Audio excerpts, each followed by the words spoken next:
राधा राधा राधा राधा राधा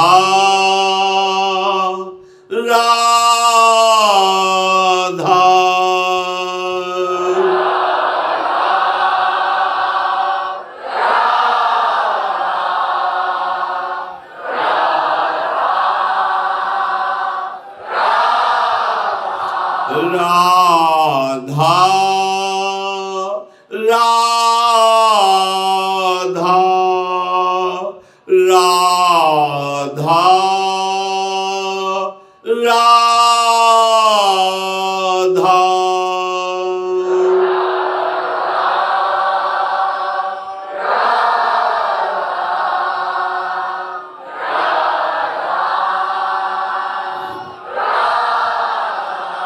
श्री राधा वल्लभ लाल की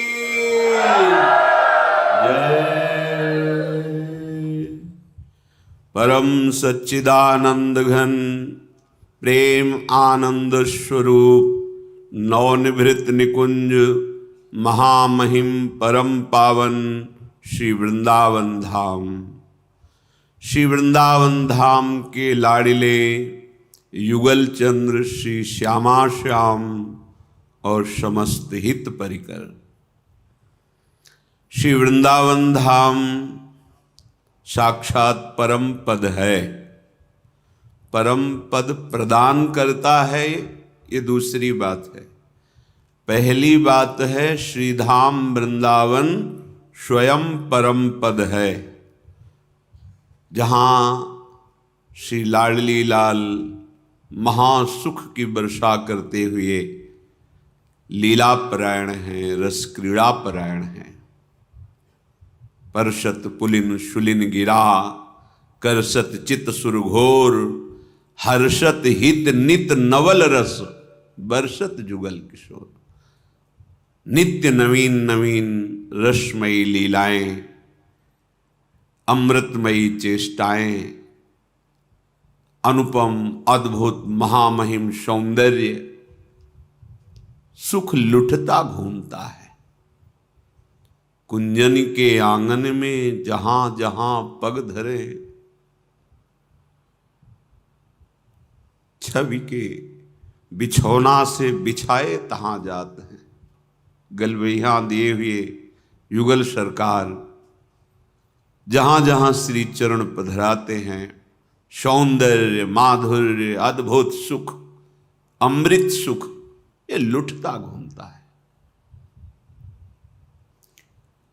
ये जो अपने को सौभाग्य मिला है, सतोगुण रजोगुण तमोगुण इस माया के जाल से मुक्त होने के लिए मिला है। सतोगुण थोड़ा सहायक है, पर दिव्य लीला में प्रवेश पाने के लिए इसका भी त्याग अनिवार्य है। त्रिगुणातीत, द्वंद्वातीत, कालातीत, मायातीत ये वृंदावन धाम है। यहाँ आना रहना प्रिया प्रीतम के चरणारविंद की प्रेम की पिपासा जागृत कर देता है, जो बड़े बड़े साधनों से भी नहीं होती।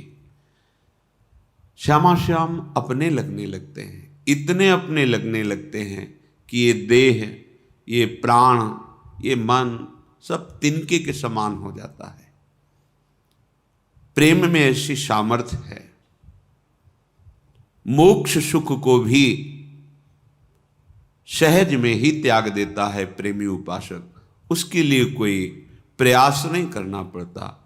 समस्त सुखों का त्यागी स्थूल सूक्ष्म कारण देह से राग रहित हुआ मोक्ष पद का अधिकारी होता है। ऐसे मोक्ष पद को प्रेमी जन पाए पग पे लीरी। वेणु कानन कुणित श्रवण सुंदर सुनत मुक्ति सम सकल सुख पाए पग पे लीरी। कैसी शोभा है हमारे प्रिया प्रीतम की। हम जिस सुख की खोज कर रहे हैं वो यही है। इनके सिवा चाहे ब्रह्मलोक तक घूम आओ, तपस्या आदि के द्वारा तपलोक, महरलोक, जनलोक, सत्यलोक अर्थात ब्रह्मलोक, कहीं भी विश्राम नहीं मिलेगा। जो हृदय का आनंद समुद्र से परिपूर्ण हो जाना, ये केवल इन्हीं के चरणों से होता है। जो नित्य सुख है, जहां दुख का लेश नहीं, वो श्यामा श्याम है। ऐसा मन का विश्राम कि मोक्ष सुख के लिए भी मन चलायमान नहीं होता। पार्थिव भोगों की, प्राकृतिक भोगों की तो बात जाने दो। श्रीधाम वृंदावन नाम, रूप और लीला को अपनी गोद में लिए बैठा है। वृंदावन की गोद में युगल सरकार का रूप, युगल सरकार की लीला, युगल सरकार का नाम, ये सब वृंदावन के हाथ में है। आप वृंदावन के आश्रित हुए, वृंदावन आए, वृंदावन बिहारिणी बिहारी जी की कृपा से आए। यहां जब हम पूर्ण निष्ठा समर्पित कर देते हैं अनन्य भाव से, तो ये शोभा प्रकाशित हो जाती है जो वृंदावन के है। श्रीपाद कह रहे हैं, श्रीमद वृंदा कानने रत्नवल्ली वृक्षैश्चित्र ज्योतिरानंद पुष्पैः कीर्णे स्वर्णस्थलद्युदंचत् कदम्बच्छायायां नश्चक्षुषी गौरनीले। कदम्ब की कुंज है, उसमें एक विशाल कदम्ब वृक्ष के नीचे मणियों और रत्नों से जटित सुंदर चबूतरा है। सुंदर सुंदर सुगंधित पुष्प की पंखुड़ियां और पराग बिछा हुआ है। वहां विचित्र ढंग से हमारे युगल सरकार मिलित रूप में, रूप बेल प्यारी बनी सुप्रीतम प्रेम तमाल, ऐसे वर्णन नहीं किया जा सकता। समझ में नहीं आता कौन श्यामा है, कौन श्याम है। ऐसे मिलित रूप से अद्भुत तेज प्रकाशित हो रहा है श्रीअंगों से। दिव्य सौरभ, शीतल मंद सुगंध वायु प्रवाहित हो रही। कदम्ब के पुष्पों की सौरभ छाई हुई है। प्यारी जो प्यारे जो एक दूसरे की तरफ प्रेम भरी दृष्टि से देख रहे हैं और सहचरियों का मंडलाकार खड़े होकर चकोर की भांति इनके रूप रस का पान कर रहे हैं। ऐसी अद्भुत अद्भुत कुंजें हैं जिनकी शोभा में उपमा में वैकुंठ भी नहीं आता, और लोक की हिमाएं। और लोको तो प्राकृतिक है, वैकुंठ तो भगवान का नित्य महामहिम धाम है, जहां परम वैष्णवजन भगवत कृपा से पार्षद रूप होकर प्रवेश पाते हैं।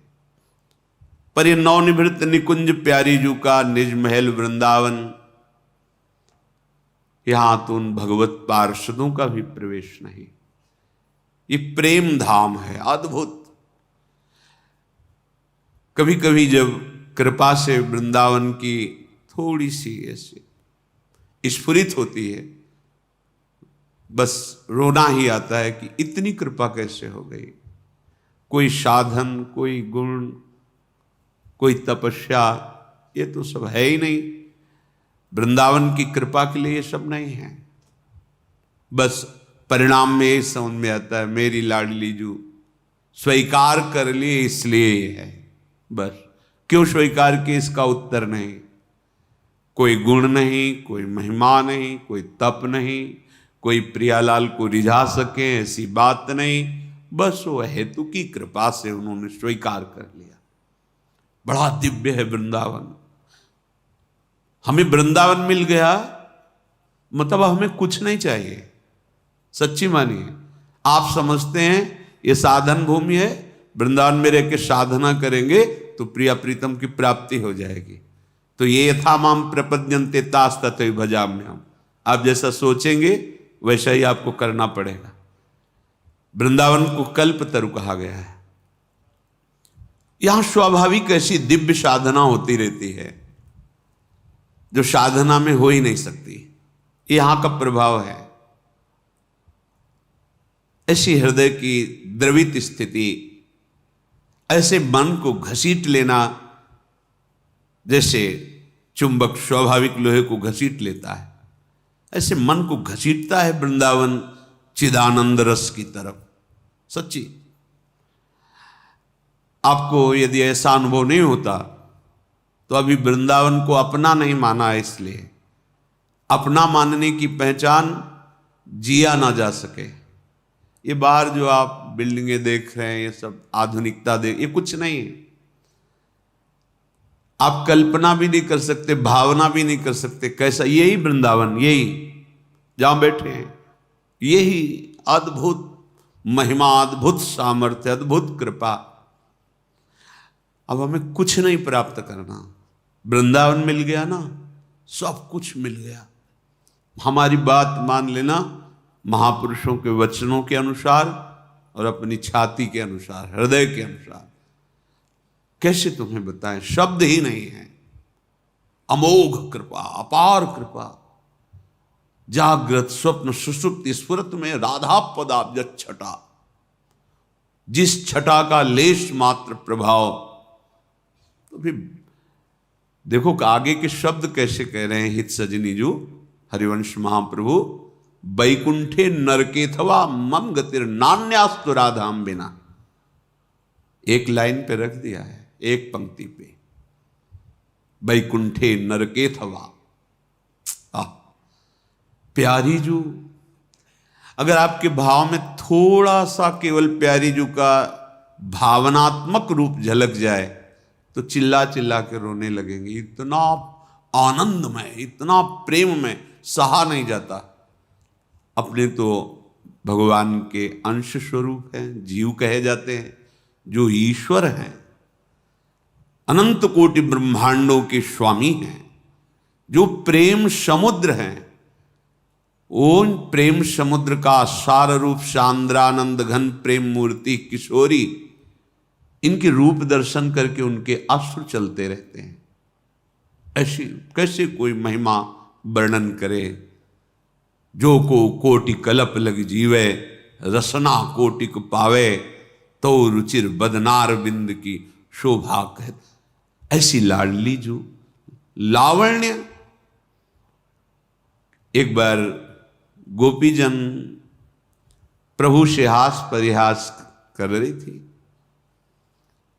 श्री जी की दृष्टि में लालजू की दृष्टि, लालजू की दृष्टि में श्री जी की दृष्टि, लालजू के हृदय में प्रियाजू से कुछ प्रेम वार्ता करने की एकांतिक वृत्ति उदय हुई। इशारों में ही बात हो गई। लाडली जू उस कुंज की तरफ चली।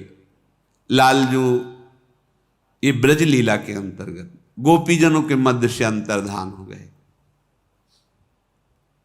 जब तक लाडली जू तब तक अंतर्धान नहीं। गोपीजन खोजते हुए चली। संयोगवशात उसी कुंज में पहुंच गई जिस कुंज में प्रिया प्रीतम ने नेत्रों से संकेत किया था। लालजू अंतर्धान होकर पहुंचे थे। लाडली जो प्रेम शिथिल गजगामिनी जो हैं, मंद मंद गति से वृंदावन की शोभा, लता पता खगमरग पशु पंछी सबको प्रेमानंद प्रदान करती हुई आगे बढ़ रही थी। गोपीजन पहुंची तो प्रभु ने चतुर्भुज रूप धारण कर लिया। पूज्य भाई जी श्री हनुमान प्रसाद पोद्दार जी द्वारा लिखित। ऐसा हमारे प्रभु का सौंदर्य है, लावण्य है कि मुरली मनोहर दुभुज ललित त्रिभंगी रूप का पान करने वाले नेत्र गोपी जनों के चतुर्भुज होते ही संकुचित हो गए। नमस्कार मुद्रा में आगे बढ़ गई। लुभायमान नहीं हुआ चित्त, प्रीतम ही बस दो भुजाएं बढ़ा ली नहीं। जब लाडली जी उस कुंज में श्री चरण पधराती है तो बहुत कोशिश की कि दो भुजाओं को रोक सकें, नहीं, अंतर्धान हो गई। ललित रंगी दुभुज मुरली मनोहर लावण्य सार, ऐसे प्रिया प्रीतम मिलित रूप कनक बेली श्री लाडली जू, श्याम तमाल श्री लाल जू, जैसे श्याम तमाल के समीप लिपटी हुई कनक बेली, अद्भुत कदम्ब सुगंध प्रेम रस में डुबो दे, प्रिया प्रीतम विराजमान, मानो दिव्य बिजलियों की कांति ही रूप धारण करके प्रकट, ऐसे सहचरियां रूप की राशि किशोरी जी की प्रतिबिंब रूपा आसपास मंडलाकार उनके रूप रस का पान कर रहे हैं। ये वृंदावन प्रदान करता है। अगर कोई कहे कि मुझे ये नहीं चाहिए, हमारे हृदय की तो मांग है कि हमें संपत्ति मिले, मृत्युलोक में ऐसा वैभव मिले जिससे हमारी जो क्षुद्र कामनाएं हैं फिर अब किसी के आगे हाथ न फैलाना पड़े। श्रीपाद कह रहे कुबेराणाम कोटिर्हसति धन संपत्ति भी रहो तिरस्कुर्याद्वर्यानपि सुरगुरून् बुद्धि विभवैः अशोच्य स्त्री पुत्रादिभिर समईड्यो हरिरसाच्छुक प्रह्लाद्याद्यै रतिकृदि वृंदावन वने। यदि तुम्हें धन चाहिए तो सच्ची कहते हैं श्री वृंदावन को पकड़ लो। जैसे कई बार बताया है कि आश्रय पकड़ने का मतलब है अप्राण वृंदावन, जीवन वृंदावन, सर्वस्व वृंदावन। वृंदावन के सिवा हमारा कोई नहीं। ये वृंदावन कोई नगर नहीं है, कोई ग्राम देश नहीं है, चिदानंद भगवत स्वरूप है। जैसे प्रिया प्रीतम वैसे वृंदावन, किंचन मात्र भी अंतर नहीं। वृंदावन जैसा सिर्फ वृंदावन, प्रिया प्रीतम जैसे सिर्फ प्रिया प्रीतम।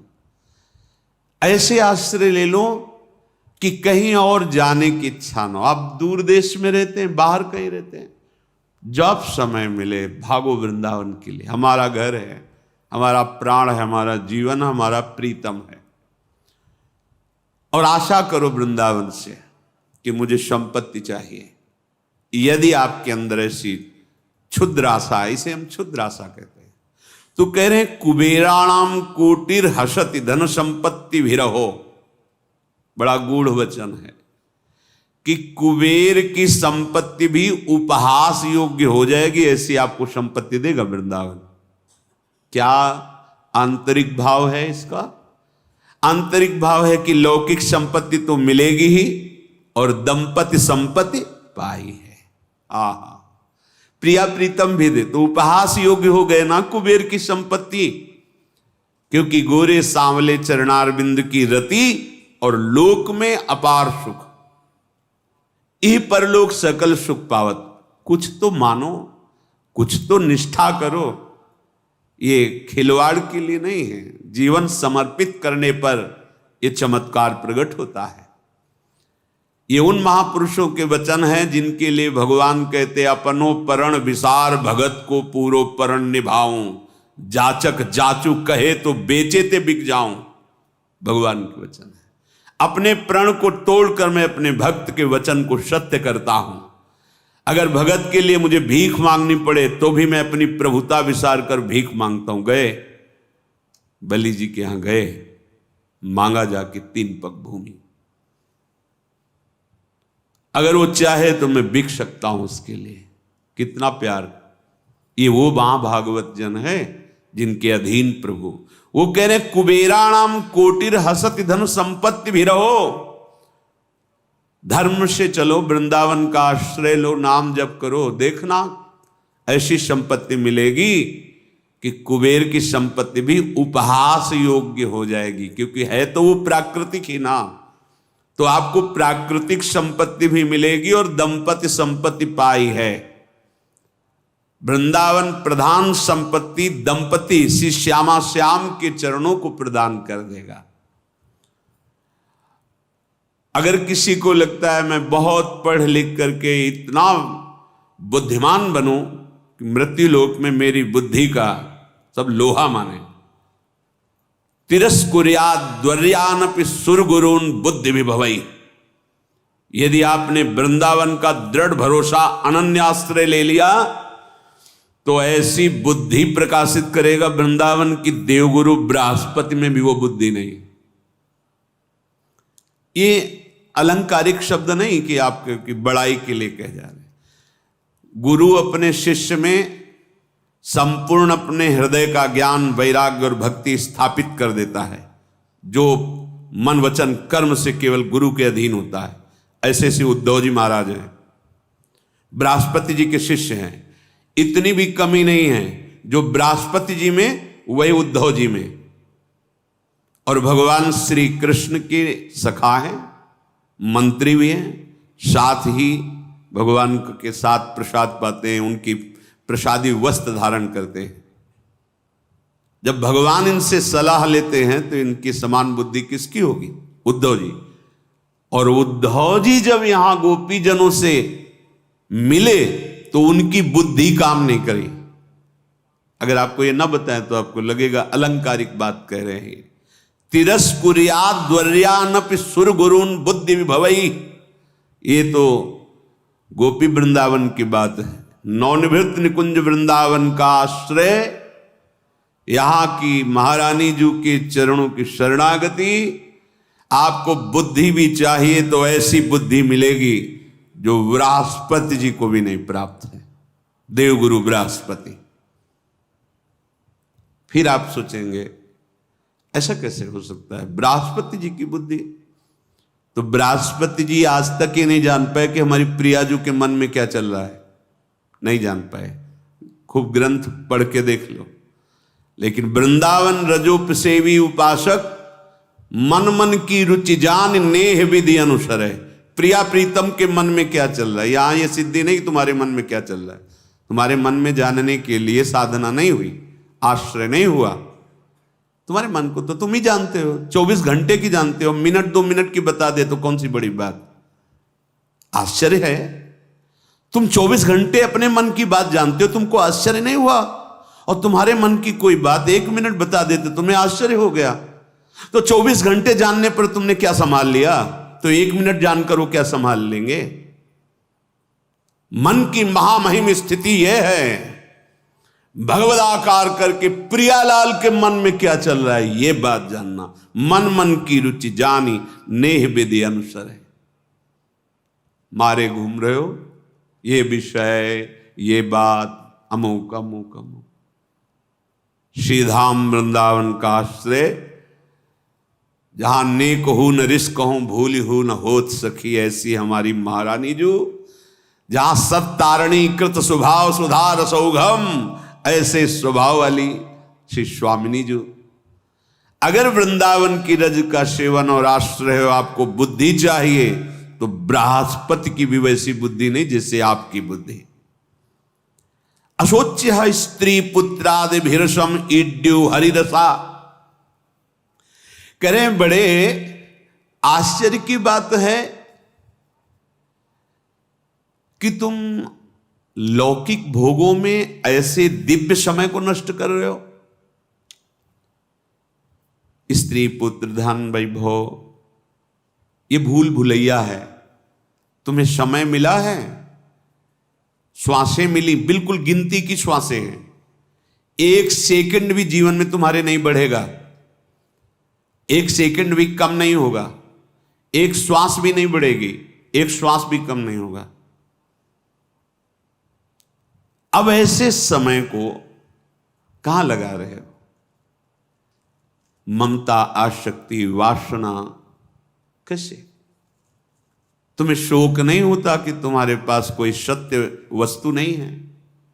क्या सत्य वस्तु है? यहां जब जो कुछ भी देख रहे हो, सुन रहे हो, सोच रहे हो प्रभु से बिलग, वो सब माया है। माया माने जो है ही नहीं, केवल दिखाई दे रही। गोचर जहां लगु मन जाई, सो सब माया जानो भाई।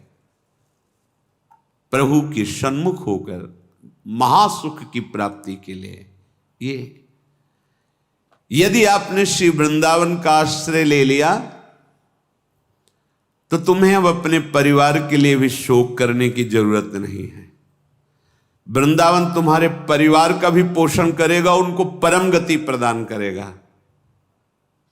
अब तुम्हें शोक नहीं करना पड़ेगा। बिल्कुल अक्षरशः सत्य है।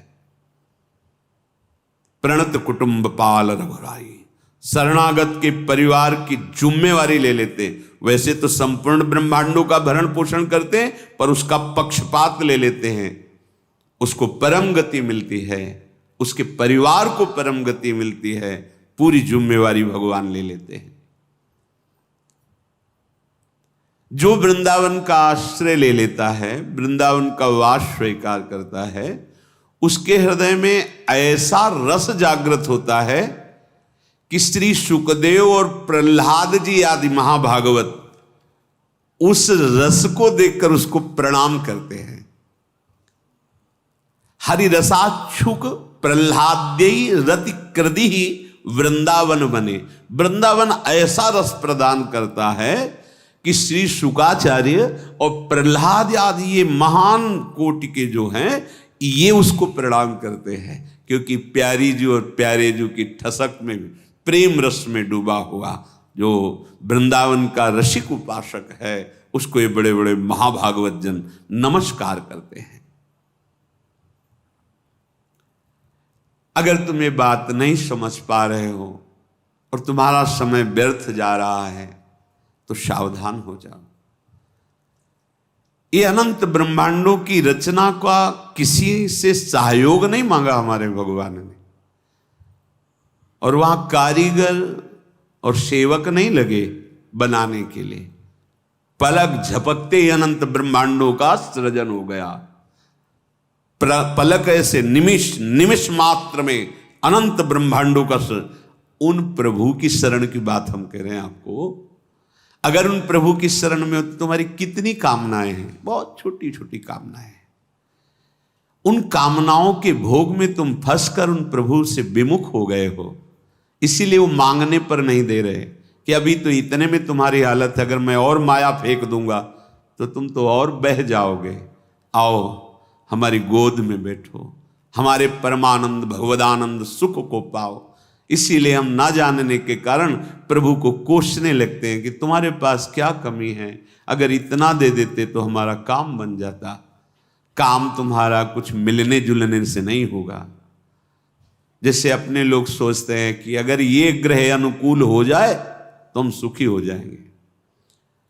जितने ग्रह हैं नवग्रह, वो सब ठीक स्थान पर बैठे हों, सब अनुकूल हों, पर तुम प्रभु का आश्रय नहीं लिए और नाम जप नहीं कर रहे, तो परिणाम में तुम्हारा हाथ कुछ नहीं लगेगा, दुख विपत्ति शोक के सिवा।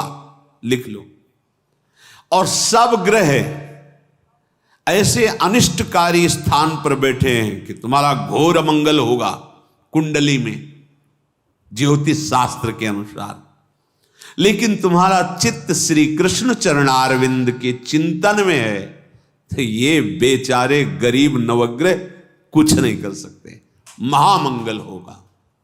अगर हमारे हृदय में ये बात बैठ जाए तो जो पे कृष्ण चरण मन अर्पित तो करी है का नवग्रह रंग। काहे को भटकते हो? एकमात्र श्री भगवान का आश्रय, धाम का आश्रय, नाम का रटन, ये घिघियाना बंद हो जाएगा तुम्हारा। ये जो हमारा स्वभाव मंगता हो गया है, हम लोग जहां देखो वहां मांग ही मांग, थोड़ा तो कभी बेमांग रहो। थोड़ा तो धैर्य रखो। मांगते मांगते जीवन व्यतीत होता जा रहा है। हम उनको मांगता समझते हैं जो 1 रुपया मांगते हैं। हम लौटकर अपनी तरफ देखें, कितने बड़े भिखारी हैं, कितना सब कुछ दे दिया, फिर भी मांग, फिर भी मांग। ये मांगना मिट जाएगा। एक ही दरबार है जहां मांगना मिटता है, वो श्री प्रियालाल के चरणारविंद, श्री हरि प्रिया के चरणों का आश्रय। जन्म जन्म की जो भूख है, जो हमारी तृष्णा है, ये शांत हो जाएगी। विश्वास कर लो, ये सत्य मार्ग है। इसमें इतनी भी मिलावट नहीं है। प्रभु से विमुख चाहे जो कुछ कर लो, कभी शांति नहीं। प्रभु के सन्मुख होते ही करोड़ों जन्म के बिना किसी साधन के पाप नष्ट हो जाते हैं। सन्मुख होए जीव मोहि जबहि, जन्म कोटि अघनाशो तबहि। प्रभु की शरण में होकर, धाम का आश्रय लेकर, जितना बने नाम जप करते हुए अपने समय को सार्थक करो। ऐसी वस्तु मिलेगी, नाच पड़ोगे, निहाल हो जाओ। देखो, जब कोई हृदय में भय नहीं, कोई चिंता नहीं, कोई आशा नहीं, कैसी स्थिति आनंद की होगी। और इनके चरणों का थोड़ा सा किनका प्रेम का आ गया, मस्त हो जाओगे। ये सब मायाकृत है, जादू का तमाशा है। ये पूरे जीवन को ऐसे ही बर्बाद कर देता है ये तमाशा। देखते रहो, देखते रहो, देखते रहो, अंत है ही नहीं। देखत देखत ऐसा देख, मिट गई दुविधा, रह गया एक। तब तो देखना सार्थक हुआ। क्या देख रहे? चलते हैं भगवान श्री राम के पावन चरित्र का कथन श्रवण करके, अपने हृदय के मल का नाश करके अपने आराध्य देव के चरणों की अनन्य प्रीति प्राप्त करें। श्री भगवान पंपा सरोवर की लताओं जो फूली हुई हैं, उनके नीचे बैठे हुए हैं। लखनलाल जी चरणों के समीप हैं। देवर्षि नारद जी आसीन हैं। पहला प्रश्न किया था, ब्याह क्यों नहीं करने दिया, उसका उत्तर श्री भगवान ने दिया, कल आपने श्रवण किया। आज फिर प्रश्न कर रहे हैं। पुनि सादर बोले मुनि नारद, सुनहु राम विज्ञान विशारद, संतन के लक्षण रघुबीरा, कहु नाथ भव भंजन भीरा। नारद जी ने श्री भगवान से कहा, एक और हमारे हृदय में सुनने की जिज्ञासा है। क्योंकि संतों को कोई जान सके यह संभव बात है। या तो उसी कोटि का कोई हो और या फिर आप, क्योंकि आपके ही प्रेम में पगे हुए संत जन होते हैं, तो आप ही जानते हैं कि संतों के लक्षण क्या होते हैं। बड़ा मंगलमय प्रसंग है। किसे संत कहते हैं, कौन कौन से लक्षण हो तो वो संत है। चाहे वो पैजामा कुर्ता पहने हो, धोती कुर्ता पहने हो, वो वैरागी भेष हो, सन्यासी भेष हो, कोई भी भेष हो, स्त्री हो, पुरुष हो, यहां संतों के लक्षण वर्णन किए जा रहे हैं। जिनमें ये लक्षण हैं वो संत है। चाहे स्त्री शरीर हो, चाहे पुरुष शरीर हो, चाहे कहीं भी देश विदेश कहीं का भी कोई, यहां जो वर्णन हो रहा है वो संतों के लक्षण का वर्णन हो रहा है। ऐसे लक्षण है तो वो संत है। जैसे श्री विभीषण जी से कहे, तुम सारीखे संत प्रिय मोरे। चरण प्रहार किया रावण ने, महादेव जी बोले, उमा संत कई है ही बड़ा, ये संत है विभीषण। दोनों बोल पड़े, हरि और हर दोनों बोले। हरि कह रहे हैं तुम सारीखे संत प्रिय, और हर कह रहे हैं उमा संत कहे यही बड़ा है। भगवान वर्णन कर रहे हैं। ये हमारे आदर्श गुरुजनों के लक्षण हैं। हमें इनको अपने जीवन में उतारना है भगवत प्रसाद स्वरूप। और जो उतर चुके हैं तो ये नहीं मानना कि ये मेरे लक्षण हैं, मेरे गुरुदेव मेरे प्रभु ने लक्षण मेरे हृदय में स्थापित किए हैं। सुनु मुनि संतन के गुण कहूं, जिनते मैं उनके बस रहूं। सबसे पहला, षट विकार जित अनघ अकामा, अचल अकिंचन सुचि सुख धामा। अमित बोध अनिहमित भोगी, सत्य सार कवि कोविद जोगी। सावधान मानद मदहीना, धीर धर्म गति परम प्रवीणा। हे देवर्षि नारद, सुनो, मैं उन संतों का वर्णन करता हूं जिनके इन गुणों ने मुझे अधीन कर रखा है। संतों के गुणों ने मुझे अधीन कर लिया है, जिनते मैं उनके बस आहूं। ऐसे उनमें सद्गुण होते हैं कि मुझे अपने अधीन कर लेते हैं। सबसे पहली बात कही भगवान ने, संत का लक्षण षट विकार जित। जो वाल्मीकि जी ने भगवान के निवास के समय कहाँ निवास करूं तो बताया था, काम क्रोध मदमान न मोहा, लोभ न क्षोभ राग नहीं द्रोहा। जिनके कपट दंभ नहीं माया, तिनके हृदय बसहु रघुराया। ये सबसे बड़ा संतों का दुश्मन काम है। काम, जब तक ये काम नष्ट नहीं होता तब तक आगे जो भागवतिक लक्षण हैं वो प्रकाशित नहीं होते। काम का तात्पर्य है कामनाएं, पर और सब जो कामनाएं हैं वो सब इस काम की शाखाएं हैं। मूल है जो वासना, मदांधता काम की। कोवा मदांधो मदना तुरोगा। अंधों में भी अंधा कौन? बोले जो काम से अंधा हो गया है, मदन काम से।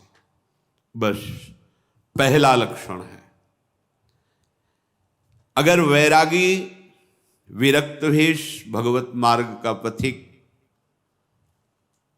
जब तक भगवत साक्षात्कार ना हो जाए तब तक इस दुश्मन की चाल से बचना चाहिए।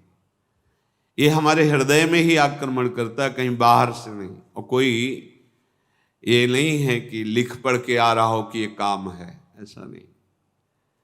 जो नाम जप करते रहते हैं उनके अंदर ऐसी बुद्धि जागृत हो जाती है कि पकड़ लेते हैं, आया काम, ये वृत्ति आई है, काम की वृत्ति, ये वेग आया है, बस राधा राधा राधा राधा एकांतिक वृत्ति के द्वारा उसका नाश कर दिया। सह गए, शमन कर लिया, धीरे धीरे कम होने लगा, धीरे धीरे स्फुरण, फिर स्फुरण का भी, फिर धीरे धीरे पूर्ण अंतःकरण निष्काम हो गया। ऐसा नहीं कि जलाता नहीं हो, ये कष्ट नहीं दे, ऐसा नहीं। विवेक प्रकट हुआ, अरे मैं इससे व्यर्थ में डर रहा था, ये तो हमारे ही बल से हमको अपने अधीन करके हमको दुख दे रहा है। बस जो ही अलगाव हुआ ते ही बस समझ में आ गया। जैसे आग कितनी भी जल रही हो उसमें और फूस मत डालो, पेट्रोलियम मत डालो, वो शांत हो जाएगी। ऐसे काम पूर्वाभ्यास बस प्रकट हुआ है, उसको कोई संयोग मत दो, उसका चिंतन मत करो, उसके चिंतन को बाधित करो। वो एक रस चिंतन चाहता उस समय, नाम जप नहीं, कोई वार्ता नहीं, वो डूबना चाहता उस चिंतन में, उसे मत डूबने दो। राधा राधा राधा राधा, अभी देखो ठीक हो जाएगा। वो हमारा विषय नहीं है। ये अंतःकरण के अहम धर्म में स्थित होकर मुझे जला रहा है, ये मेरे से अलग है। धीरे धीरे धीरे धीरे धीरे षट विकार, जो क्रोध है वो इसी की उपज है। जब कामना में प्रतिकूलता आती है तो क्रोध आ जाता है। हम चाहते तुम ऐसा करो, नहीं करो, गुस्सा आ जाएगा, क्रोध आ जाएगा। कामना की पूर्ति से लोभ जागृत हो जाता है। जैसे जैसे लाभ वैसे वैसे लोभ, जैसे जैसे कामना की पूर्ति हो जाती वैसे वैसे और लोभ उस भोग का, उस वस्तु का बढ़ने लगता है। अंतःकरण धर्म में प्रधान अहम है, मैं भोगता, मैं करता, मेरे से आगे न बढ़ जाए, मत्सरता। ये काम, क्रोध, मद, लोभ, मोह, मत्सर, शरीर की ममता, शरीर संबंधियों की ममता, इस विकार भगवत मार्ग में आगे नहीं बढ़ने देते। षट विकार जित, इन छहों पर जिसने विजय प्राप्त कर ली है, घबराने की जरूरत नहीं है। इसीलिए हम बार बार अपने हृदय की बात कहते हैं, घबराने की जरूरत नहीं। ये कुछ नहीं हमारे प्रभु के सामने, कोई प्रभाव इनका नहीं। जैसे भेड़िए का प्रभाव बच्चों पे पड़ता है, बड़ों से नहीं। वो बड़ों को तो देख के पूंछ दबा के भाग जाएगा। ऐसे अविवेक पे इसका प्रभाव होता है। विवेक जागृत हो जाए इसका कोई प्रभाव नहीं पड़ेगा। वो विवेक सत्संग के द्वारा प्राप्त होता है। बिनु सत्संग विवेक ना हो। जब ये पता चलता है कि ये मन में विकार जागृत हुआ और मैं मन में तन्मय होकर ये स्वीकार करता हूं कि मेरे में काम आ गया, मेरे में क्रोध, तब हम परास्त हो जाते हैं। और जब मन में देखते हैं तब हम बच निकलते हैं और उसको परास्त कर देते हैं। पर ये बुद्धि की कला से नहीं आएगा, ये विवेक की कला। और ये विवेक भगवत प्रदत्त श्री हरिवंश विवेक परम, साक्षात भगवत स्वरूप वो विवेक होता है। नाम जापक, सत्संग करने वाला, भगवद आश्रित। और जब रोने का मतलब होता है अहंकार रहित, अब मेरे में सामर्थ्य नहीं, मैं कैसे क्या करूं, तो वो सामर्थ्य विवेक की दे देते हैं। और उपासक ऐसे बच निकलता है जैसे जल में कमल का फूल रहता है। संसार में रहते हुए, विषय सामग्रियों के बीच में रहते हुए निर्लेप, निर्विकार, अपेक्षा रहित जीवन, वो अंतर का विषय होता है। विकार के जो संस्कार हैं, जब तक भगवत भाव में हृदय द्रवित नहीं होगा तब तक ये नष्ट नहीं होते। तो बाद में हाथ उठा के यही सबको कहना पड़ता है, हों हार्यो करी जतन विविध विधि, ये अतिशय प्रबल अजय तुलसीदास बस होई तबई जब प्रभु पेरक बरजें। प्रभु डांट दे, अब इधर मत देखना इसकी तरफ, निहाल हो गया। बस असरण शरण प्रभु की शरण में जाकर उनको जब हम पुकारते हैं, कामादि दोषों पर विजय प्राप्त करने के लिए भगवान की प्रार्थना, भगवान की शरण और भगवान की आज्ञा पालन, बहुत जल्दी लाभ मिलता है, बहुत जल्दी। क्योंकि विवेक के बिना नहीं बच सकते। विवेक होए विवेक तो मोह ब्रह्म भागा, तब सब विषय विलास विरागा। समस्त विषयों से वैराग्य विवेक के द्वारा होता है। संत का पहला लक्षण देख लो अपने हृदय में, ये 6 विकार नहीं होते जिनमें उन्हें कहते संत। तो फिर अपने अहम को भगवान के चरणों में समर्पित कर दो। क्योंकि देख लीजिए, काम, क्रोध, मद, लोभ, मोह, मत्सर, ईर्ष्या, द्वेष, इनकी कृपा से शांत होते हैं। आपकी सामर्थ्य के बाहर की बात है। इनकी कृपा में बिल्कुल बिल्कुल विश्वास करो, इन सब का कोई प्रभाव नहीं रह जाता। फिर अनघ, जो संत जन होते हैं उनसे कभी पाप कर्म नहीं होते ही नहीं। क्योंकि पाप कर्म इन्हीं विकारों से होते हैं। इसीलिए सबसे पहला षट विकार जितने पाप होते हैं वो काम से होते हैं, क्रोध से होते हैं, लोभ से होते हैं, मोह से होते हैं, अहंकार से होते हैं, ईर्ष्या मत्सरता से होते हैं। अच्छा, जब स्वसुख वांछा ही भगवान के चरणों में समर्पित हो गई तो पाप किस कर्म से होंगे?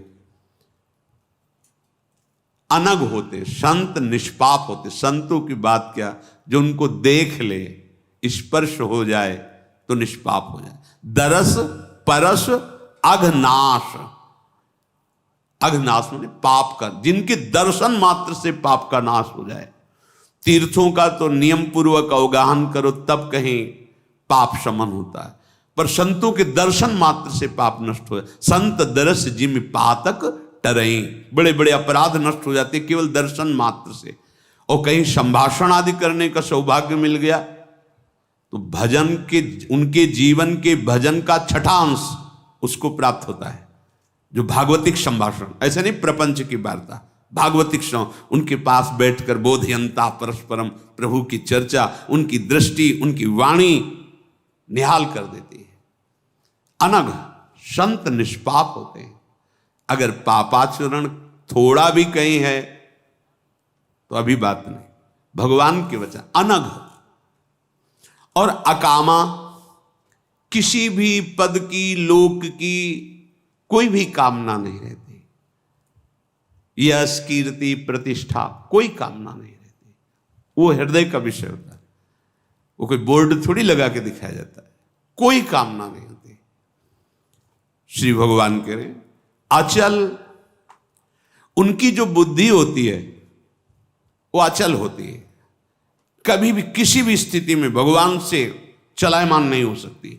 उनकी बुद्धि में एक अचल विश्वास बैठ गया है, भगवान के सिवा कोई नहीं, भगवान के सिवा कोई सुख नहीं, भगवान के सिवा कोई अपना नहीं, मेरे तो गिरधर गोपाल दूसरो न कोई, दृढ़ निश्चय। अचल, उनकी बुद्धि अचल होती है। ये जो बुद्धि अपनी दौड़ती रहती, चंचल,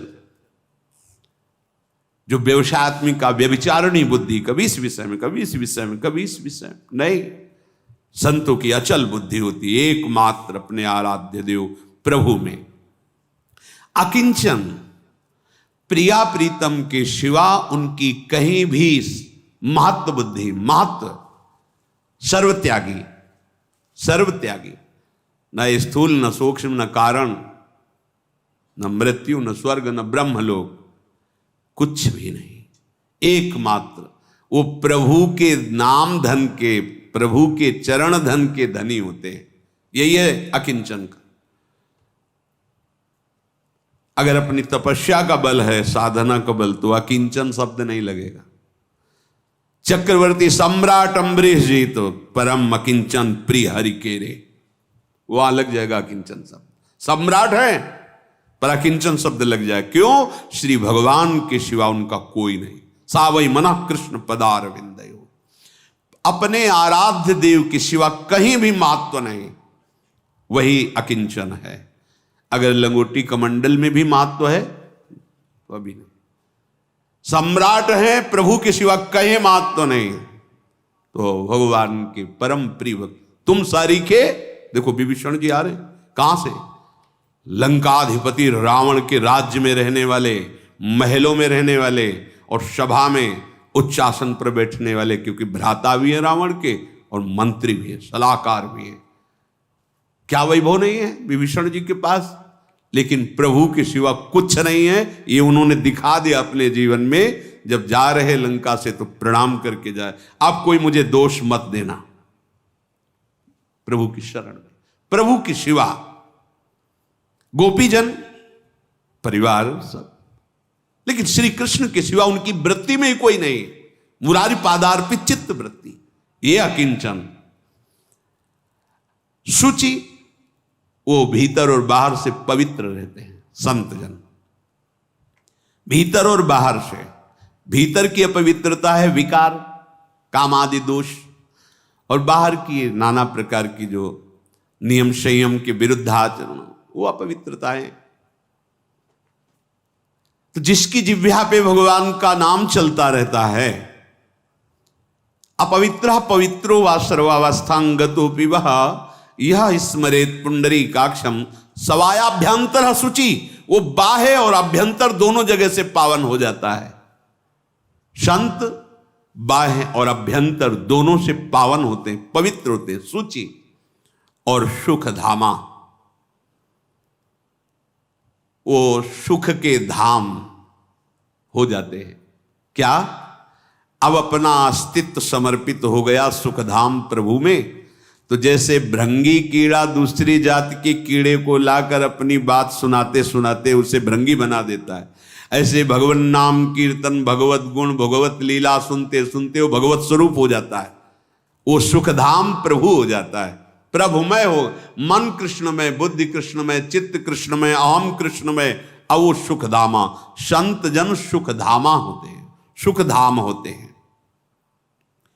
अमित बोध, असीम ज्ञान उनके हृदय में प्रकट होता है। एक पढ़ा लिखा ज्ञान होता है और एक भगवत प्रदत्त ज्ञान होता है। भगवत प्रदत्त ज्ञान से जड़ चेतन की ग्रंथि टूटती है, पढ़े लिखे ज्ञान से नहीं। भगवत प्रदत्त ज्ञान से जड़ चेतन ग्रंथि का भेदन होता है, अपने स्वरूप में स्थित होता है। असीम ज्ञान, अमित बोध और अनीह, उनके हृदय में कोई भी इच्छा नहीं रहती, लोक परलोक की कोई भी इच्छा नहीं।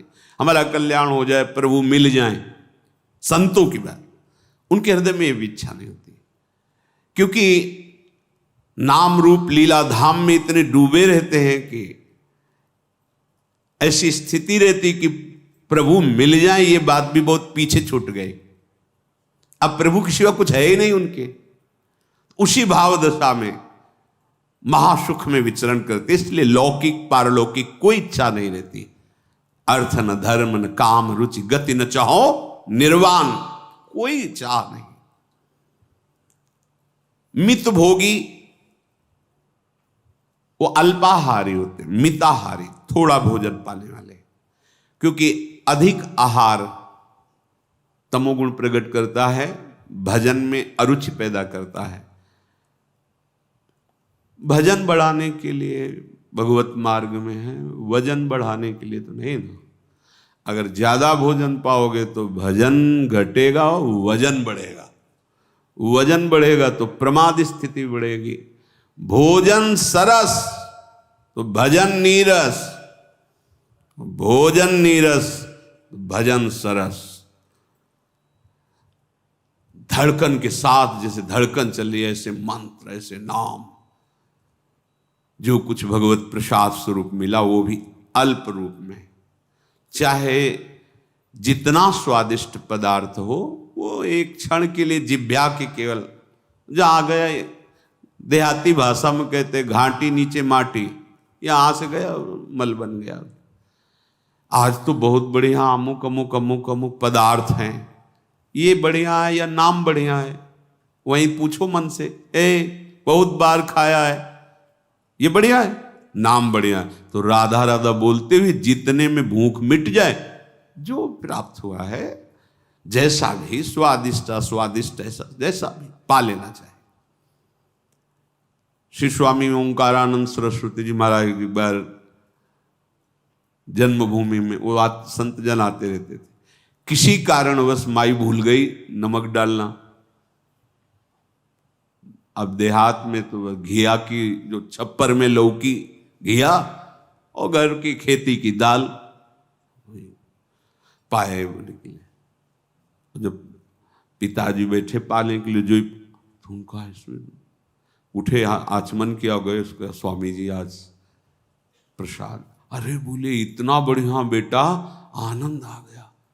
अरे बोले स्वामी जी काय को उपहास करते हो, वो तो नमक ही भूल गए। अरे बेटा, साधु प्राण पोषण के लिए पवित्र अन्न पाता है, नमक हो ये स्वाद है साधु, बहुत आनंद, बहुत। एक सांस नहीं ली, नहीं कि ए आज तो ऐसा नहीं, पूरा पाके और मुस्कुरा के नहीं। देखो सच्ची मानना, बहुत बार स्वाद दे दिया है, थोड़ा नाम स्वाद में चलो। ये साधारण भोजन तो असाधारण भजन, और ये चाट चूट मसाला खान पान ये वाली संसारिक, भाई भजन में मन नहीं लगेगा, मान लेना हमारी बात। आप देखो ना, थोड़े दिन सात्विक भोजन करो, उचित भोजन करो जितनी आवश्यकता है। देखो अपने भगवत मार्ग के पथिक हैं, वैसे भी चाहे गृहस्थी में ही क्यों ना, अधिक भोजन करने वाला प्रमादी हो जाता है। उचित आहार करो, संयम से रहो, चाहे गृहस्थ में हो चाहे, तुम्हारे अंदर उचित बल हर समय रहेगा। जब हम जैसे ऐसी भूखी वृत्ति भी रह जाती, आसन प्राणायाम, जहां खींच करके प्राणों का संयमन प्राणायाम हुआ, भूख शब्द खत्म, शांत, निराशा उदासी कभी चेहरे पे नहीं आई पीछे। कारण संयम, आसन और प्राणायाम, पद्मासन, सिद्धासन और प्राणों का संयमन और गंगा जलपान, पूर्णता। ज्यादा आहार का अभ्यास करो तो आहार इतनी मांग आते हैं वो फैलती चली जाएंगी। ऐसे बहुत उपहास का जीवन हो जाएगा अगर ये अभ्यास बना लिया, बहुत ज्यादा खाने का, उपहास का जीवन। उचित आहार, ऐसा भी नहीं, यहां युक्ताहार विहार से तुम्हारे शरीर को जितनी आवश्यकता है शरीर के अनुसार है कि हाँ अब हो गया ठीक है, मतलब उसकी पहचान है कि आपको पाने के बाद तुरंत बैठना पड़े, तो ऐसा महसूस नहीं होना चाहिए कि कुछ वजन पेट में लग रहा है, इतना आहार पाए। जो संत जन होते हैं बोले वो मिताहारी होते हैं, अल्पाहारी होते हैं, मित भोगी, सत्य सार, उनके जीवन का सार होता है सत्य, जो मन में वही वचन में और वही कर्म में, मन में कुछ और, वाणी में कुछ और, कर्म में कुछ और, क्रिया में कुछ और, ये संसारी पुरुष का लक्षण होता है। मन वचन कर्म तीनों एक हो उसे कहते संत, उसे कहते सत्यनिष्ठ। श्री भगवान कह रहे हैं कोविद, वो बहुत शास्त्रों के मर्मज्ञ होते हैं, बिना पढ़े लिखे शास्त्रों का ज्ञान हो जाएगा। आप गुरु प्रदत्त मंत्र और नाम जप कीजिए, बिना पढ़े लिखे आपको जो शास्त्रों में लिखा है वो सब नाम में पैक है। जैसे छोटी चिप में नहीं बोले इसमें 350 घंटा भजन पद भरे हुए, इतनी बड़ी 350 प्राकृतिक है वो चिप। तो हमारे अंदर चिदानंद चिप है मन, करोड़ों जन्मों का उसमें सब भरा है, उसी को तो डिलीट करने में समय लगता है। भजन करते मार उलझन परेशानी वो सब भरा है, उसमें भगवदानंद भरना है। और जहां पूरा डिलीट हुआ भगवद अपने आप बज रहा है भगवदानंद। देखो ना संतों जो परमानंद में निमग्न महापुरुष हैं, ये मन को खाली करना बड़ा कठिन पड़ रहा है। अगर सत्संग नहीं सुनोगे तो अब उसमें 1 अरब बार काम के संस्कार हैं और डिलीट हो रहे हैं हर जन्म के। आपको लग रहा है अगर डिलीट हुआ होता तो फिर क्यों आता है? क्योंकि वही काम है, वही चेष्टाएं, वही वृत्तियां हैं। जिस समय दुर्वासनाएं नष्ट हो जाती हैं तो सद्ज्ञान प्रकाशित हो जाता है। बिना पढ़े लिखे संतों को देखा है कि जो ककाहरा नहीं आता, जिनको देखा है 1 ओम, ये 2 ओम, रुद्राक्ष का माला भी नहीं है तो कंकड़ गंगा किनारे से बैठे और कंकड़ रखे 108, 1 ओम, ये 2 ओम, ये 3 ओम, गांव के संत। अरे इतना निर्लेप स्वभाव, इतना वैराग्यवान, और जो बात सुनो तो अगर संस्कृत आती हो तो वेदों के सूत्र बोल लो उनके शब्दों में जो निकल रहा है, क्योंकि साक्षात ब्रह्म चिंतन में निमग्न, तो ब्रह्मवाणी उनके हृदय में जागृत हो गई। वो विद्वान होते हैं, वो योगी होते हैं। चित्त वृत्ति का निरोध करके आराध्य देव में एक एक वृत्ति लगा देना, ये योगी का लक्षण होता। अमित बोध अनीह मित भोगी, सत्य सार कवि कोविद जोगी। सावधान मानद मदहीना, जो मेरे संत जन होते हैं वो सावधान होते हैं। जैसे युद्ध में कोई जाए तो वहां हंसी मजाक व्यसन ये सब नहीं, वहां तो सावधान नहीं, गर्दन कट जाएगी। तो उनका तो युद्ध समय नियत है, हमारा जब तक शरीर में प्राण है तब तक युद्ध होना है। जब तक शरीर में प्राण है, शरीर छूटने का समय आया, अब विजय पद में स्थित हैं, नहीं तो जीते जी जब तक श्वास चल रही है कभी ऐसा ना सोच लो कि मुझे कोई परास्त नहीं कर सकता। नहीं, अपने लोग तो भजन साधन गुरु कृपा से संत मार्ग में चलना चाहते हैं। जो अवतार हैं श्री देवर्षि नारद जी आदि, आजीवन सावधान। जैसे तुम भगवान के वैसे माया भी भगवान की बड़ी प्रचंड है, तो सावधान, भगवान कह रहे हैं सावधान मानद मदहीना, हर समय सावधान। कहीं कोई वृत्ति, कहीं कोई कुसंग, कहीं कुछ ऐसा तो नहीं हो रहा जो हमारे चित्त को भगवान से अलग कर दे, प्रभु से अलग कर दे। मानद, मान देने वाला स्वभाव संतों का होता है, मान स्वीकार करने वाला नहीं। सबहि मान प्रद आप अमानी। और मदहीना, किसी भी बात का अहंकार नहीं होता है, क्योंकि वो देखते हैं कि श्री भगवान के द्वारा हो रहा है, इसलिए उनमें अहम नहीं होता। जो अज्ञानी जी होता है वो अपने अहम से देखता है, लेकिन जो संत होते हैं वो देखते हैं कि भगवान का वैभव, भगवान की प्रदत्त ज्ञान, भगवान का प्रदत्त आकर्षण, जिससे सब आकर्षित हो रहे हैं। और वो धीर, बहुत ही सहनशील होते हैं। जो संत जन होते हैं बहुत सहनशील होते हैं। और धर्म गति परम प्रवीणा, वो धर्म की गति को जानने वाले होते हैं। ऐसा चिंतन, ऐसी चाल, ऐसा कर्म, उसका ये फल, ऐसा स्वयं ज्ञान हो जाता है। ऐसा वो पवित्र आचरण करने में बड़े निपुण होते हैं। गुनागार संसार दुख रहित विगत संदेह, तजि मम चरण सरोज प्रिय, तिन कहूं देह न गेह। गुणों के घर होते हैं संत जन, समस्त भागवतिक सद्गुण उनमें उतर आते हैं। देखो, जैसे हमारे हृदय में काम का चिंतन होता है, फिर देख लो उसकी चेष्टाएं कितनी निम्न कोटि की होंगी, क्योंकि उस समय वो कामात्म भाव में है, पूरा काम स्वरूप उसमें समाया हुआ है। तो काम की जितनी गंदगी उसके देखने में, बोलने में, छूने में सब होगी। क्रोध, क्रोध आ जाए तो देखना दृष्टि बदल जाएगी, भ्रकुट चढ़ जाएगी, वाणी में, चेष्टाओं में उसके। ऐसे ही जब आप भगवत चिंतन में होते हो तो काम चिंतन से काम का भाव आता है, तो भगवत चिंतन से भगवत भाव आता है। तो भगवान कौन है? गुण समुद्र हैं। तो सारे भागवतिक सद्गुण उनमें उतर जाते हैं जो भगवान के चिंतन में हर समय लगे रहते हैं। गुणागार, संसार दुख रहित, उनके हृदय में संसार का कोई भी दुख व्याप नहीं सकता। संसार का दुख, लाभ हानि, सुख दुख, मान अपमान, निंदा स्तुति, विविध प्रकार के द्वंद्व, वो द्वंद्व विमुक्ता होते, कोई भी दुख उनके हृदय को नहीं व्यापता। विगत संदेह, क्योंकि अब उनके हृदय में कोई संदेह नहीं रह गया, सर्वत्र एक भगवान की सत्ता विराजमान है। तजि मम चरण सरोज प्रीति, तिनको देह न गेह।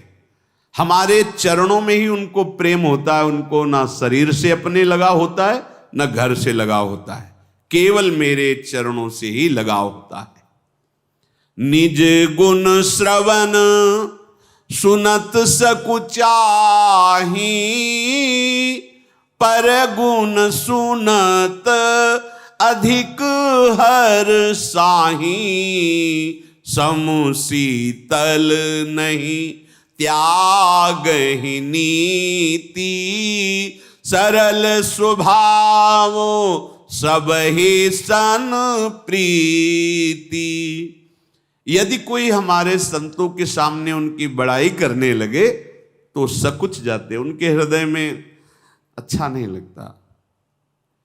प्रभु की कृपा से जो भी तुम्हें कुछ लाभ या सद्गुण दिखाई दे रहा है वो गुरुदेव का है, श्री जी का है। आप व्यर्थ में ऐसी बात क्यों कर, उसके हृदय में एक अच्छा नहीं लगेगा। अगर अपनी बड़ाई सुनकर अच्छा लग रहा है तो अहंकार पुष्ट हो रहा है, अभी बात बनी नहीं। जब कोई अपनी बड़ाई करे और आपको अच्छा ना लगे, यहां उल्टा है, दूसरे की बड़ाई अच्छी नहीं लगती, अपनी बड़ाई अच्छी लगती है। और संत का स्वभाव कह रहे कि दूसरे के जब गुण सुनने को मिलते, पर गुण सुनत अधिक हर्षाए। अच्छा अच्छा, बड़ी भगवत कृपा, धन्य हो, जय हो, प्रणाम। लेकिन जब अपने कोई गुण बड़ाई करे तो सकुच जाते, कोई अपराध बन गया क्या? ये गुरुदेव, ये श्री भगवान आज क्यों ऐसी चेष्टा कर रहे हैं, ऐसा क्यों करवा रहे हैं कि मेरे कानों में दुखद शब्द सुनाई दे रहे हैं। अपनी बड़ाई सुनने का मतलब है कोई गलती हो गई, कोई अपराध बन गया, दूसरे की कोई बड़ाई कर रहा है, प्रणाम, हाँ जरूर भगवान की कृपा है उन पर, जरूर ऐसा। तो कह रहे निज गुण श्रवण सुनत सकुचाही, पर गुण सुनत अधिक हर्षाही। संत का स्वभाव होता है जब उसकी बड़ाई होती है तो सकुच जाते हैं, और जब दूसरों की कोई बड़ाई करता है तो अधिक आनंदित होकर सुनते हैं। शम, क्योंकि उनका स्वभाव शम होता है, शम, सब में एक भगवान को देखना। शीतल, प्रभु के नाम रूप लीला चिंतन में इतना हृदय गदगद शीतल रहता है कि बाहरी किसी भी तरह का द्वंद्व उनके हृदय में जलन नहीं पैदा। जब तक जलन है तब तक अभी हृदय की वो भूमिका नहीं हुई जिसे संत कहा जाता है। संत के हृदय में जलन नहीं पैदा हो सकती, जो ताप है ताप मुक्त होते। शीतल, शम शीतल, और नहीं त्याग ही नीति, वो कभी धर्म का त्याग नहीं कर सकते। हम ऐसा नहीं कर सकते, हम ऐसा नहीं बोल सकते, हम ऐसा नहीं खा सकते, हम ऐसा नहीं सुन सकते। जो धर्म है, जो नीति है, जो न्याय है, वो अपने प्राण त्याग सकते हैं, लेकिन भूल न दे कुमारक पाऊं, धर्म विरुद्ध आचरण नहीं कर सकते। सरल स्वभाव सबहि सन प्रीति, संतों का स्वभाव सरल होता है। सरलता, छुपाव नहीं, एकदम सरल सहज, जो हृदय में वही वाणी में वही चेष्टा में। और सबहि सन प्रीति, ये स्वभाव, सबसे प्रेम, सबसे प्रेम, लेकिन वो प्रेम किसी स्वार्थ का नहीं, निष्काम प्रेम। सब जीवन, सेवक जी महाराज कह रहे सब जीवन सुप्रीति, पर रीति निवाहत अपनी। अपनी रीति क्या है? सुख देना, ना कि सुख लेना। सुख देवे को चाव, सुख देवे को चाव, सब सो हित निष्काम मति, ये हमारी रीति है। सब जीवन सुप्रीति, पर चाहत किसी से नहीं। नम्रता, प्रियता, ऐसे भागवतिक सद्गुणों के द्वारा सबको सुख पहुंचाना, मानो सबके हृदय मंदिर में अपने प्रभु हैं, हम उनकी आराधना कर रहे हैं, पर कुछ चाह ना होना। भगवान कह रहे जप तप व्रत दम संयम नेमा, जप तप व्रत दम संयम नेमा, गुरु गोविंद विप्रपद प्रेमा, श्रद्धा क्षमा मैत्री दाया, मुदिता मम पद प्रीति अमाया।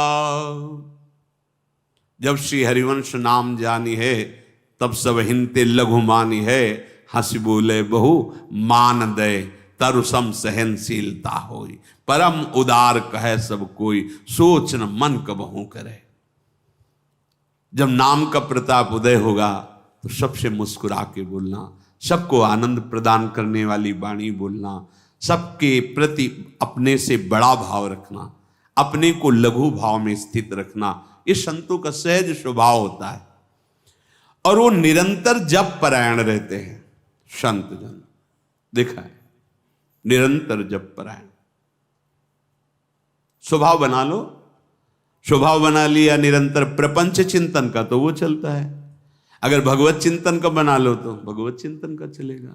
खाते पीते उठते बैठते, ये जो आपको लगता है ना कि हमसे तो नहीं हो पा रहा, क्योंकि तुमने अभ्यास किया है विषय चिंतन का।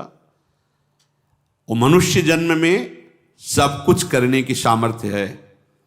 आप अभ्यास बदलिए, देखिए बदल लेंगे, अभ्यास बदल जाएगा, भगवत चिंतन का अभ्यास हो जाएगा। बहुत तरह से आपने गंदे अभ्यास कर लिए जिनके कारण आपको जलना पड़ रहा है, परेशान। अब थोड़ा अभ्यास बदलिए, सही अभ्यास में आइए, आप फिर देखिए आपके स्वयं मन की गति सत्य की तरफ चलने लगेगी। आपने अभ्यास असत्य की तरफ किया है, वो जा रहा है। जप, ये बहुत महामहिम बात है। अगर नाम जप नहीं हो रहा तो फिर बात क्या है? फिर जीवन किस काम का? फिर क्या कर रहे हो? यहां खास बात क्या है? सारे जितने भागवतिक लक्षण हैं जो प्रारंभ से शुरू हुए, सठ विकार, ये इसी के बल से दूर किए जाते हैं, नाम बल से।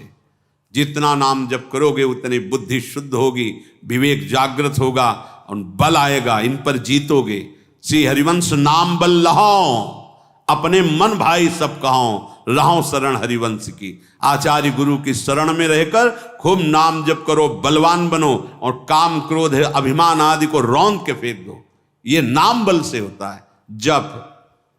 फिर कह रहे हैं तप। अपने सतमार्ग में चलने पर जो हमारे साथ प्रतिकूलता होती है, जो अंदर वेग आते हैं, उनको सहने में जो हमें कष्ट महसूस होता है, उसको आनंद पूर्वक सह जाएं, इसे तपस्या कहते हैं। अपने स्वधर्म पालन करने में जो कष्ट होता है, उसको आनंदित होकर सहना तपस्या कहते हैं। और व्रत, अपना एक प्रधान व्रत है। ज्ञान धर्म व्रत कर्म जिते सब काहू में नहीं मोहि प्रतीति, रसिक अनन्य निशान बजायो एक श्याम श्यामा पद प्रीति। श्री हरिवंश चरण निज सेवक बिचले नहीं छाणी रस रीति। किसी भी स्थिति में श्यामा श्याम के सिवा और अन्य आश्रय, अन्य बल, अन्य आशा, अन्य विश्वास हृदय में नाना, ये सब व्रतों का फल है। अगर इसे हम स्वीकार नहीं करते तो भगवान ने एकादश स्कंद में व्रतानि पहले शब्द लिखा है। व्रतानि यज्ञ छंदांस तीर्था नियमा यमा यथा वरुणधेत सत्संगा सर्वसंगोपहो हिमाम। जो सर्व संगों का त्याग कराकर सत्संग मेरे चरणों में रति प्रदान करता है, उससे मैं जैसे वश में होता हूं, वैसा अन्य किसी साधन से, व्रत वेद स्वाध्याय कर्मकांड आदि से नहीं। संयम दम नियम। जो संत जन होते हैं बड़े संयम से रहते हैं। जितनी आवश्यकता है हम प्रकृति की उतनी ही वस्तु का प्रयोग करें। अगर आप पानी पी रहे जितनी आवश्यक, इसके बाद बंद करो, दूसरे के काम आएगा। प्रकाश की जरूरत, जितना आप बिजली ले रहे हैं, भले आपके पास पैसा है लेकिन आप व्यर्थ में नष्ट मत करो, वो दूसरे के काम में आएगी। प्रकृति की वस्तु का उतना ही प्रयोग करना जितना अत्यंत आवश्यक है। व्यर्थ में, प्रमाद में प्रकृति की किसी भी वस्तु को आप नष्ट मत कीजिए। जो संत जन होते हैं वो संयम से रहते हैं। जितने से हमारा काम चल जाए उतना ही, ये सबको स्वभाव बनाना चाहिए। आप बाहर निकल रहे, आपका पंखा, आपका बिजली, ये नहीं कि मतलब हमारे पास पैसा है चल रहा है, नहीं, वो दूसरे के काम में आएगा। उतनी बिजली बचेगी, दूसरा उसको प्रयोग करेगा। हमें जितनी आवश्यकता है हम उतना जल प्रयोग, व्यर्थ में नहीं। प्राकृतिक किसी भी वस्तु का हम व्यर्थ में उसे नष्ट ना करें, वो चराचर जगत के लिए है, किसी और के प्रयोग में आएगी। संयम से रहना चाहिए। जो गुरुजनों ने नियम दिया है उसको तोड़ना कभी नहीं चाहिए। प्राणपन से निर्वाह करना चाहिए। जो नियम ले, ये नहीं कि हफ्ता 10 दिन चलाओ फिर छोड़ दिया, तो फिर साधक नहीं हो, तो विषयी साधक है। उत्तम साधक है जो नियम लिया, जब तक सिद्ध ना हो जाए, वस्तु प्राप्त ना हो जाए, तब तक नियम छोड़ने वाली बातें थोड़ी होती। नियम में रत हैं और गुरु और गोविंद इनके चरणों में अगाध प्रेम है। जो ब्रह्म ऋषियों के चरणों में, संतों के, भक्तों के, गुरुजनों के चरणों में भगवत भाव से प्रीति करता है, ये स्वाभाविक संतों में होता है। देखो परस्पर जब संत जन मिलते हैं, पहली बार मिल रहे हैं, पर ऐसा लग रहा है बहुत पूर्व के संबंधी, ऐसे खुल के मिलना, प्रेम में मिलना, निष्कपट मिलन होना। श्रद्धा, क्षमा, मैत्री, दया, अपार श्रद्धा होती संत के हृदय में। श्रद्धा ही तो संपत्ति है। भवानी शंकरो वंदे श्रद्धा विश्वास रूपिणो याभ्याम बिना न पश्यन्त सिद्धा स्वांता स्तमीश्वरम। बिना श्रद्धा के तो बात ही नहीं। तो संतों की ये पूंजी है श्रद्धा, इस पे कभी कमी नहीं आनी चाहिए। उनमें श्रद्धा होती है। और क्षमा, कोई कितना भी अपराध कर दे, सुधारने के लिए डांटना, ऐसा व्यवहार कठोर करना दिखाई दे सकता है, पर हृदय में उनके क्षमा रहती है। कभी किसी को मन वचन कर्म से भी किसी भी तरह की हानि हो, ऐसा संतों के हृदय में कभी संकल्प नहीं होता, कभी नहीं होता। हां, यदि आप अपराध पे अपराध करते जाएंगे तो उनकी तरफ से तो क्षमा है, पर उमा क्षमा साप होते भारी, अपने कर्म जाए अपकारी। वो तो क्षमा से सुरक्षित है, लेकिन आप नहीं। उधर क्षमा, वही क्षमा आपके लिए भारी दंड रूप धारण कर लेगी। जैसे बड़ा उपद्रव कर रहे थे सगर के पुत्र, भगवान कपिल देव जी ने कुछ कहा थोड़ी है, बस दृष्टि डाली, भस्म हो गए। संकल्प नहीं किया था, नहीं, वो तो देख कौन है इतने, उन्हीं के लिए तो गंगा जी का अवतरण श्री भागीरथ जी ने किया। क्षमा, कभी किसी के लिए दंड विधान न सोचे, क्योंकि उस सोचोगे हो तो तुम्हारा हृदय मलिन होगा। नहीं, हमको ये सोचना है कि मेरे भगवान इनमें विराजमान हैं, अगर इस कुछ ऐसा है तो मुझे सुधारने के लिए कर रहे हैं, निंदा कर रहे हैं या अपमान कर रहे हैं या पीट दिए या कुछ भी है, कोई भगवान का विधान होगा, मेरी समझ में तो नहीं आया, पर हम प्रणाम करते हैं भगवान का विधान ही। अगर हम कहीं ऐसा सोच गए कि तो तुम देखना चाहते हो भजन का क्या प्रताप होता है, फिर तुम अच्छा, तो अब दंड विधान, वो अपनी साधुता में कलंक है। क्षमा किसी भी स्थिति में नहीं, किसी को दंड देना स्वभाव नहीं होता, संतों का स्वभाव नहीं। अगर कहीं दंड देते देखा भी गया तो वरदान से भी श्रेष्ठ होता है। देखो ना, नलकुबर मणिग्रीव कैसी स्थिति में है, देवर्षि नारद जी को रोष आया, परम पावन जगत बंदनी गंगा में तुम ऐसे खड़े हो, ऐसे कुबेर के पुत्र होकर ऐसे, मतलब तुम्हारे को अहंकार हो गया, धन का गर्व हो गया है, अब इसे मिटाना चाहिए। चलो तुम्हारी औषधि करते, तुम्हारी दवा करते, जाओ वृक्ष योनि को प्राप्त हो। जैसे तुम वृक्ष की तरह जड़वत खड़े रहे। अप्सराओं ने तो तत्काल वस्त्र धारण करके प्रणाम मुद्रा में, लेकिन इनको इतने बेशुद्ध थे कि होश ही नहीं था, तो ऐसे दिगंबर नंग ऐसे खड़े, न प्रणाम न। वो जब शाप मिला दौड़कर चरणों में गिरे, अरे अब होश आ गया ना, औषधि गई तो दिमाग काम कर गया, महाराज क्षमा करो, मुझे क्षमा। तो बोले वृक्ष तो वनों पर नंदालय के, और जो बड़े बड़े योगियों के ध्यान में नहीं आते, उन प्रभु का तुम्हें स्पर्श प्राप्त हो। स्पर्श ही नहीं, दर्शन संभाषण सब प्राप्त हुआ। बोलो इसे हम गुस्सा कहेंगे? ऐसी गुस्सा तो रोज हो तो कृपा हो जाए। मुनिनकर क्रोधो मुक्तिदातार, जो बड़े बड़े वरदानों में सामर्थ्य नहीं, वो गुस्सा में हो गया।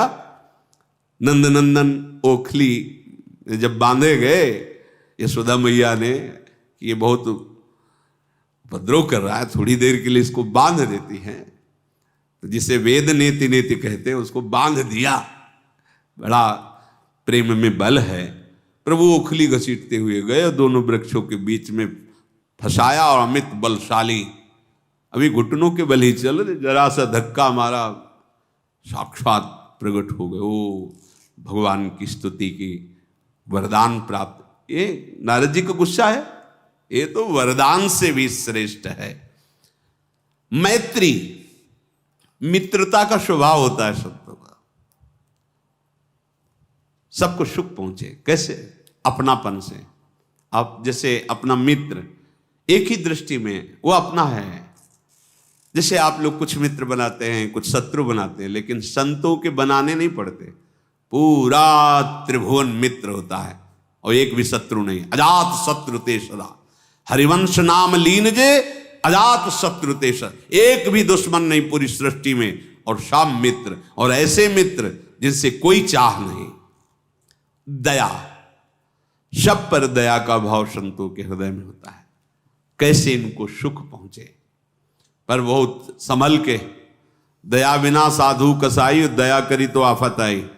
संभल के बचाने वाले को बहुत सावधान रहना, डूबने वाले से भी अधिक, क्योंकि डूबने वाला तो डूब ही रहा है। वो बचने के लिए जे ही आप कोई प्रयास करेंगे, तो अगर असावधान रहे तो पहला झटका आप पे लगेगा, आप वहीं पहुंच जाएंगे जहां वो डूब रहा है। आपने कपड़ा दिया, और आप अपने को नहीं संभाल पाए तो वो तो बहुत ही व्याकुल है ना निकलने के लिए। जो ही ऐसे पकड़ेगा तो पूरा बल लगाएगा। अगर आप होश में नहीं तो जहां वो है वहीं पहुंच गए, और जब आप वहां पहुंच गए तो सांस लेने के लिए पहले तुम्हें नीचे डुबोएगा, ऊपर सांस लेगा। बिल्कुल ऐसे ही भव समुद्र का खेल है। दया बिना साधु कसाई, और दया करी तो आफत आई। संभल के अपने पंजे जमा के दूसरे को निकालना है। ऐसे नहीं मत वाले हो जाना कि उसके झटके में वहीं पहुंच गए और तुम भी डूब गए। ये निकालने के लिए सिद्ध पुरुष सामर्थ्यशाली, जिसने अपना पद ऐसा अंगद की तरह जमा दिया कि वो उखड़ नहीं सकता, चाहे काम क्रोध लोभ मोह मद मत्सर पूरी सभा आ जाए तो भी नहीं उखड़ेगा। नहीं तो दया बिना साधु कसाई, और दया करी तो आफत आई। संभल के दया। मुदिता, वो हर समय प्रसन्न रहते हैं क्योंकि भगवान का चिंतन होता रहता है। तो प्रसन्नात्मा, प्रसादे, भगवान के प्रसाद में मगन रहते हैं। सर्व दुखानाम हानिरस्योपजायते प्रसादे सर्व दुखानाम, समस्त दुखों का शमन हो जाता है। हर समय अखंड प्रसन्नता रहती। और मेरे चरणों में निष्काम निष्कपट प्रेम होता है संतों के हृदय में। विरति विवेक विनय विज्ञाना, बोध जथारत वेद पुराना। उनमें दृढ़ वैराग्य होता है, परम पवित्र विवेक होता है, वो बड़े विनयी होते हैं, उन्हें परमात्मा तत्व का विज्ञान अर्थात अनुभव होता है, और वेद पुराणों के यथार्थ भाव को जानते हैं। शब्द का अर्थ अलग है, यथार्थ भाव को। अभिमान रहित, मद रहित, भूल करके कभी वो कुमार्ग में पैर नहीं रखते। दंभ मान मद करहि न काऊ, भूली न देहि कुमार्ग पाऊं। गावहि सुनहि सदा मम लीला, हेतु रहित परहित रतशीला। मुनि सुन साधुन के गुण जेते, कहीं न सकहीं सारद श्रुति तेते। मेरे संत जन सदैव मेरी लीलाओं का गायन करते हैं और सुनते रहते हैं। यही जीवन है। ललिता ललित बजावत बीना, गुण गावत सोई जीवन जी जय। हमारा जीवन जीने का क्या स्वरूप है? लीलाओं का गायन करना, लीलाओं का श्रवण करना। बिना ही किसी कारण के वो सबका हित करने में लगे रहते हैं, जो मेरे संत जन होते हैं। हे देवर्षि नारद, संतों के जितने गुण हैं सरस्वती और वेद भी पूरे वर्णन नहीं कर सकते हैं। इसलिए सावधान होके दीप शिखा सम जुवति तन, मन जनि हो सि पतंग। भजहि राम तज काम मद, करहि सदा सत्संग। आखिरी में वर्णन कर, जैसे दीपक जल रहा है, उसकी लौ है पतिंगा, सुखद समझकर उसका आलिंगन करना चाहता है। उसके बहुत कोमल पंख होते हैं पतिंगा के, एक जरा सी उसमें झुलस गए वो मर जाता है।